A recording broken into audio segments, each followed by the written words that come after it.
உலக பொதும நாட்டுல இப்ப ஜெயாவும் வந்து டான்ஸ் ஆடுறாங்க. இப்ப அந்த இடத்துக்கு எம்ஜிஆருமே வராரு. ரொம்ப வருஷம் கழிச்சு ரெண்டு பேருமே பாத்துக்கிறாங்க. இப்ப கலை நிகழ்ச்சியுமே முடியுது.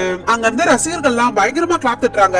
இப்ப எம்ஜிஆரும் ஜெயா கிட்ட போய் நான் மட்டும் சிஎம் இல்லனா உன்னை பார்த்ததுமே ஸ்டேஜ்லயே உனக்காக விசில் அடிச்சிருப்பேன்னு சொல்லிட்டு விசில் அடிச்சு காட்டுறாரு. மக்கள் உன்னை இன்னமும் கொண்டாடுறாங்க. நீ மக்களுக்காக கண்டிப்பா ஏதாச்சும் செஞ்சே ஆகணும். நீ பொது வாழ்க்கைக்கு வான்னு சொல்லிட்டு கூப்பிடுறாரு. இப்ப இவங்களும் கலை நிகழ்ச்சி எல்லாம் முடிச்சுட்டு இப்ப கார்ல போயிட்டு இருக்கும்போது ஒரு குட்டி பையன் கடலை வித்துட்டு இருக்கான். ஜெயா அந்த பையனை கூப்பிட்டு ஸ்கூலுக்கு போறேன்னு சொல்லிட்டு கேக்குறாங்க. அந்த பையனும் அதுக்கு கடலை வித்தாதான் காசு கிடைக்கும்னு சொல்லிட்டு சொல்றான். ஸ்கூல்ல தான் மதிய உணவு போடுறாங்களா, அந்த போஸ்டர் பாக்கலன்னு சொல்லிட்டு கேக்குறாங்க.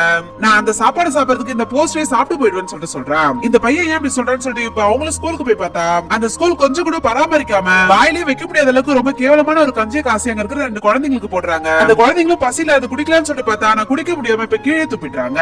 இதை பாக்குற ஜெயாவும் ஒரு டிஃபன் பாக்ஸ்ல அந்த கஞ்சி எடுத்துட்டு இப்ப எம்ஜிஆர் பாக்கிறதுக்காக போறாங்க. உங்களுக்காக சாப்பாடு தந்திருக்கேன், இதை சாப்பிடுங்கன்னு சொல்லிட்டு அந்த கஞ்சி நீட்டான். இதை பார்க்க கெட்டு போன மாதிரி இருக்கு, இதை எப்படி சாப்பிடுறதுன்னு சொல்லி கேக்குறாரு. மதிய உணவுன்ற பேர்ல இதான் நீங்க குழந்தைங்களுக்கு போடுறீங்க, அவங்களால இதை சாப்பிட முடியும், அவங்களால இதை சாப்பிட முடியும்னு சொல்லிட்டு சொல்றாங்க. ஒரு திட்டத்தை ஆரம்பிச்சா மட்டும் பத்தாது, அதை ஒழுங்கா செயல்படுதான்னு சொல்லிட்டு பாக்கணும்னு சொல்லிட்டு சொல்றாங்க. இப்ப அதே ஸ்கூலுக்கு அங்க இருக்க குழந்தைங்களுக்காக சாப்பாடு கொண்டு போறாங்க. அதை பாக்குறாங்க இருக்க இன்சார்ஜோ உன் மனசுல என்ன பெரிய சிஎம் நினைப்பான்னு சொல்லிட்டு கேக்குறாரு. நான் அப்படி நினைக்கல, ஆனா என் பின்னாடி இருக்கவர் அப்படிதான் நினைக்கிறாருன்னு சொல்லிட்டு சொல்றாங்க. இப்ப எம்ஜிஆர் அவரோட கையால டிஸ்மிஸ் ஆர்டர் கொடுத்துறாரு. இப்ப இவங்களே சாப்பாடுல பரிமாறிட்டு இருக்கும் போது அங்க இருக்கிற ஒரு குட்டி பையனும் டீச்சரை பார்த்து தேங்க்யூன்னு சொல்லிட்டு சொல்றான். எனக்கு சொல்லாத அந்த அக்காக்கு சொல்லணும்னு சொல்லிட்டு இப்ப ஜெயாவை கை காட்டுறாங்க. அந்த குட்டி பையனை பார்த்துட்டு அக்கா இல்ல அது அம்மான்னு சொல்லிட்டு சொல்றான். இதை கேக்குற ஜெயாவும் ரொம்ப சந்தோஷப்படுறாங்க. எம்ஜிஆர் ஜெயா கிட்ட வந்து அம்மா நான் சொன்னல மக்களை நீ விரும்பினா பதிலுக்கு மக்கள் உன்னை விரும்புவாங்க, இந்த மதிய உணவு திட்டத்தை இதோட நீயே பாத்துக்கிட்ட என்னன்னு சொல்லிட்டு கேக்குறாரு. இவங்களோட அரசியல் வாழ்க்கை இதுல இருந்து தான் ஆரம்பிக்குது. கட்சி புடவை கட்டிக்கிட்டு இப்ப கட்சி ஆபீஸ்க்கு வராங்க. அங்க இருக்கவங்க எல்லாம் இவங்களை பார்த்து எழுந்து நின்று மரியாதை தராங்க.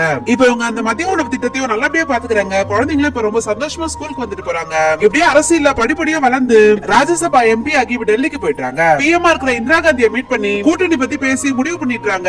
இதை எம்ஜிஆரும் டிவில பார்த்தா தெரிஞ்சுக்கிறாரு. எதையுமே நம்ம கிட்ட கன்சல்ட் பண்ணாம முடிவு எடுத்துட்டாங்களேன்ற கோவத்துல இப்ப ஜெயாவை அந்த கட்சியை விட்டே தூக்கிட்டேன்னு சொல்லிட்டாங்க. எனக்கு இந்த கட்சி தேவைப்படாது, இந்த கட்சிக்கு தான் நான் தேவைப்படுவேன்னு சொல்லிட்டாங்க. இந்த கோவமா கிளம்பி போயிட்டாங்க. கொஞ்ச நாள் இப்போ எம்ஜிஆருக்கு உடம்பு முடியாம மேல் சிகிச்சைக்காக அமெரிக்கா கூட்டு போயிட்டாங்க.